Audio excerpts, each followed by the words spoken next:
Surveillance systems allow us to track things. Typically in public health and addiction science, we think of surveillance systems being used to track how many people are using a different substance over time, or where they're using, or what are the risk factors of such use.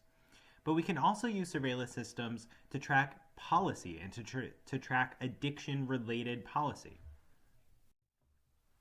So what is this policy surveillance? Well, it's a system that tracks changes in policy over time, whether at the federal level, state, local, basically any level of government. As long as you're tracking these policy changes over time, you're developing and implementing a policy surveillance system. Now, to be useful, it has to be done systematically. It can't be just doing it at random, ad hoc for when we have the interest. We need to be systematic about it. We need to do it on a regular basis. It needs to be completely up to date, and it needs to be longitudinal in nature. We need to know how policy has changed every year over a given period of time, not maybe every 2 years once, every year for a couple more years, then a big gap, and 5 years later we have more data. We really need to know it all the time. So there are a lot of examples of these policy surveillance systems for addiction science, so let's go through them briefly. So the Alcohol Policy Information System, it's funded by the National Institute, or by NIAAA. We'll just use the acronym, make it a little easy on us. And they focus on 35 state-level alcohol control policies. There are various headings they update, or they fall under, and the system is updated yearly.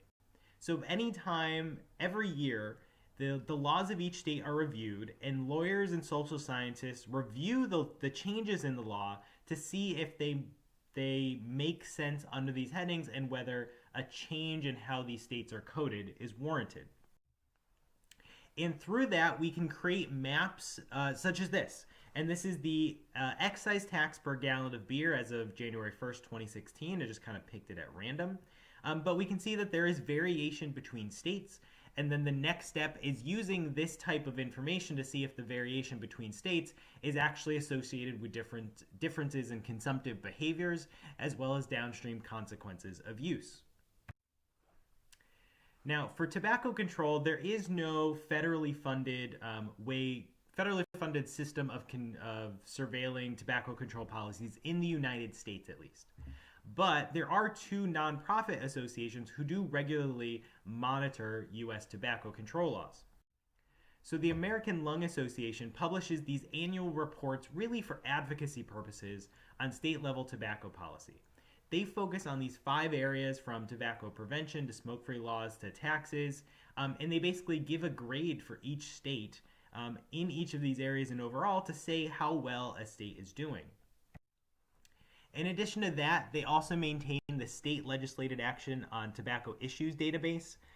It's another database of state tobacco laws that are updated on an annual basis, but there are simply more policy areas that are covered than those previous advocacy reports. Rather than just those 5 areas, you're also covering things like advertising restrictions and the availability of product samples and liability laws and things of that nature. Now, Americans for Non-Smoker Rights also maintain a database, and actually, in my opinion, it's actually a better database to use for scientific reasons. They have a database of tobacco control laws in the United States from 1914 to the present day. They update it quarterly, and it includes laws on every level of government. So it's the federal level, the state level, and the local level. And having that type of granularity in your surveillance system is extraordinarily useful, because you're going to have distributions in substance use that aren't consistent across the state, particularly very large states like California and Texas, and even small states in the Northeast like Connecticut and Massachusetts. The prevalence of substance use in one area of those states is not going to be the same as another area, and these local laws could have some impact on that. They get their information through a variety of different sources, and because of that, and because of the granularity of the information itself, it is more useful for research purposes.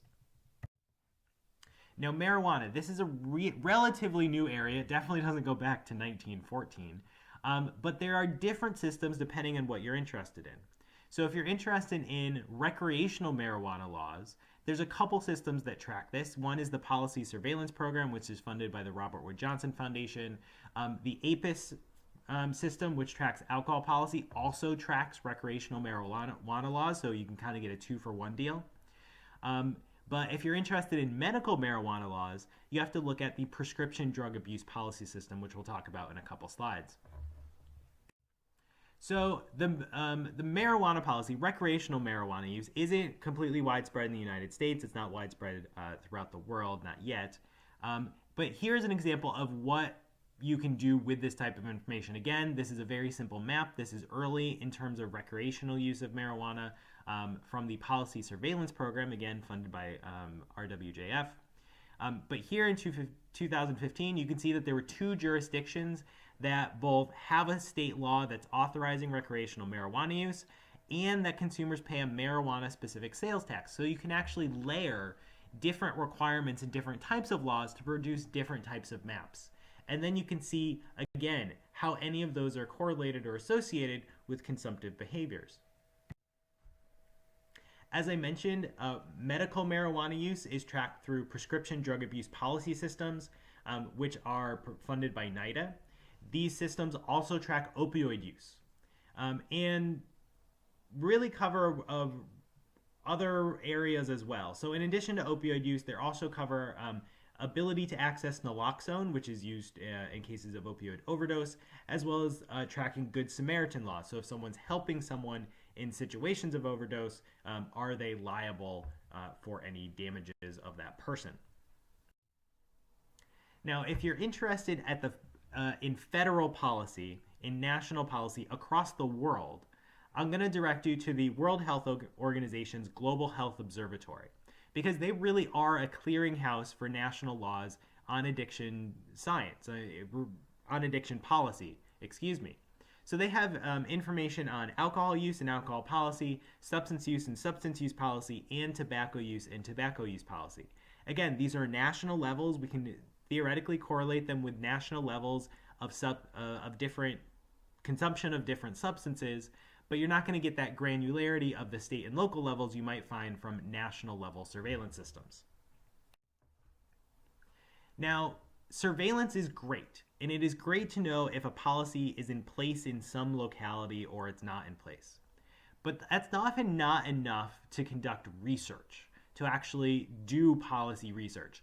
Oftentimes, we need some method to actually code the policy to determine whether it's effective or not, whether that's related to alcohol use, tobacco use, substance use, pretty much anything.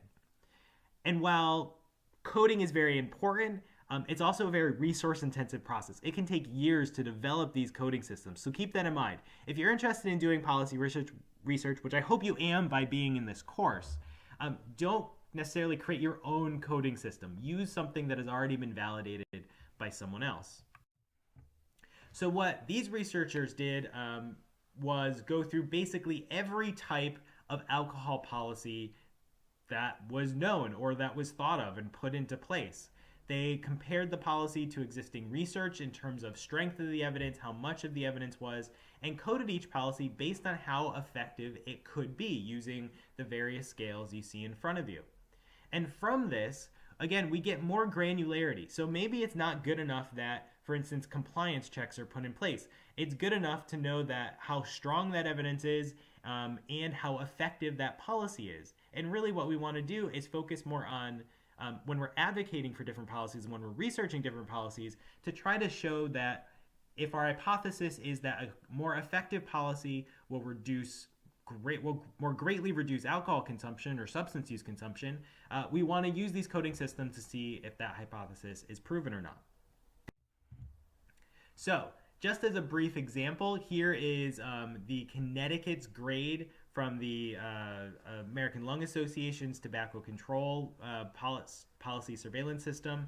And as you can see, they use this system as a way to basically call out states for how bad they do. So Connecticut, for instance, does poorly in terms of the age limit restrictions for tobacco, using funding for tobacco prevention and cessation services, but tobacco taxes are probably okay.